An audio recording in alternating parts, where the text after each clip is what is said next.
Undertale is nearly 6 years old at the time of writing this video. It has gotten so much praise over the years as the indie game to play, spawning an episodic sequel to it called Deltarune. And with me being obsessed with indie games, especially story-driven games, you would assume this is a game I already played, right? No. Yes, I had interest in playing it for a long time, but because it was spoiled for me back when it released on the PS4, I felt no need to play it. And because of how actively engaged the community is in this game, it was impossible to forget. So I decided to just give it a try and see what all the craze was about, and hopefully see how this game changed the indie landscape from here on out. Welcome, Web of Wires. I don't care who you are, turn-based RPGs most of the time are pretty boring. It's just grinding for XP most of the time. Not to say there aren't any good games out there. South Park mixes both decent combat and dumb jokes. The reason why I'm bringing this up is because Undertale is one of the very few that innovates on the turn-based RPG genre with tons of jokes, lovable characters, and multiple ways to encounter an enemy.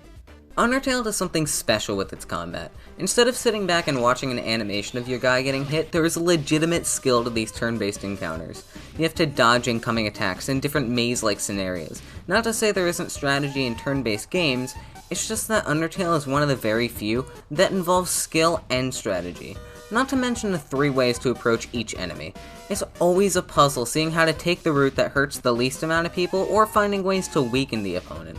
I'm talking a lot about the combat, but it's because Undertale has topped every turn-based game by simply giving the player the ability to dodge attacks, so it isn't out of your control when you die.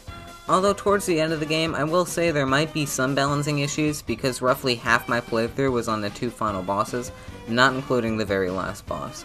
It could be because I bought a $500 steak, but that's really the only criticism I can find in the combat. Undertale branches off of its pretty decent sprite work and okay audio design with its character designs and its impressive 100+ piece soundtrack. There are so many great character designs that tell the character story without saying a word. Sans, he's a short skeleton wearing slippers, shorts, and a hoodie with a large smile. He looks like he always belongs in each setting and doesn't take things too seriously. Or Alphys, the scared look she always carries says she doesn't want to interact with anybody, but always wants to help whenever she can. I could probably name every character's personality based off of their sprite work, but one of the main reasons I can is because of how memorable and how faithful these soundtracks are to each person. Each piece sounds like something from a Game Boy Advance, slightly more capable than a Super Nintendo, but still stuck in that 16-bit era. There is piece after piece of memorable and catchy songs that will get stuck in your head for weeks after playing. It's genuinely impressive how many quality pieces there are in this game, and the quality never drops off. Something else that never drops off is the story. I wanted to save it for last because all these elements mix into the cave story of modern indie games. This is the new golden standard for storytelling simply because of how different it is. It's guided by characters, music, sprite work, jokes, and combat. Every decision you make, no matter how small or how big, will change the story and what characters think of you. Sparing an enemy could change your future, and killing it could do nothing. It's all a guessing game, and seeing how your actions affected this world might be the most satisfying thing to see. Undertale is able to tell more about a character in 30 minutes than other games can say at all. Within the first tutorial area, you are emotionally attached to a goat simply because the writing feels so natural. It doesn't feel forced that my mom would call me to ask what flavor of pie I want, or say goodnight before I go to bed. You're stuck in this dark, gloomy world, but the more you stay, the brighter things become, which is where the magic of Undertale's writing comes into play. There are 3 paths to this game: Pacifist, Genocide, and Neutral. On your first playthrough, you're expected to play Neutral, and I feel like it's the best way to play. This time playing through, I did Pacifist. I mean, it's alright, but I felt like most of the good writing disappeared. Sure, I still wanted these characters to all live, and the choices I made still mattered, but because the game was spoiled for me, I didn't feel too much on this playthrough, aside from the ending, which at that point, why would I play an entire game if there's nothing looming over me to leave? I have no motivation to continue except for the sake of finishing the game, which is where the story starts to fall apart. I wasn't bored at any point in time, but when telling a good story with lots of different emotions, you can't just stay happy all the time. The most memorable scene in Katana Zero was the rooftop scene. I wasn't confused or scared, I was happy and relaxed. The most memorable scene in Celeste was the campfire scene.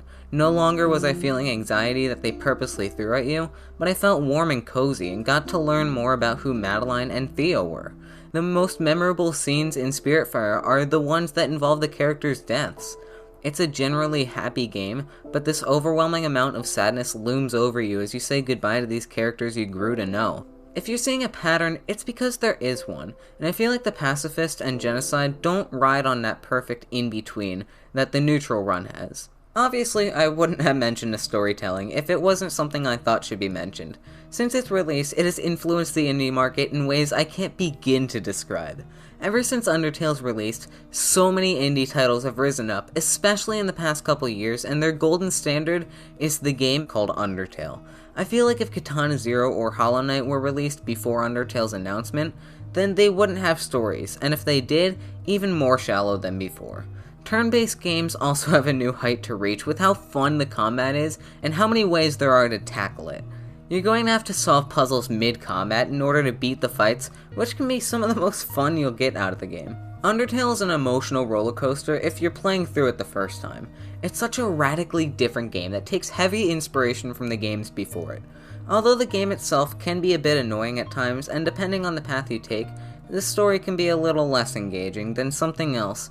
But just like Cave Story, this game is going to go down as the new standard for indie games coming forward, and will be remembered as a game many can and should pull inspiration from. No matter who you are, Undertale is a great introduction to any player. There are no compromises between great combat and great story. So if this is your first game, or you've been gaming since the Atari days, this is something you will find some enjoyment out of if you can look past its flaws.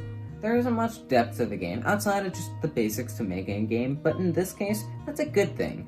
Undertale carries its simplicity with pride and gives each basic function its own unique depth. Although this game's simplicity backstabs itself at times, the core experiences and memories you'll be leaving with will be well worth your time.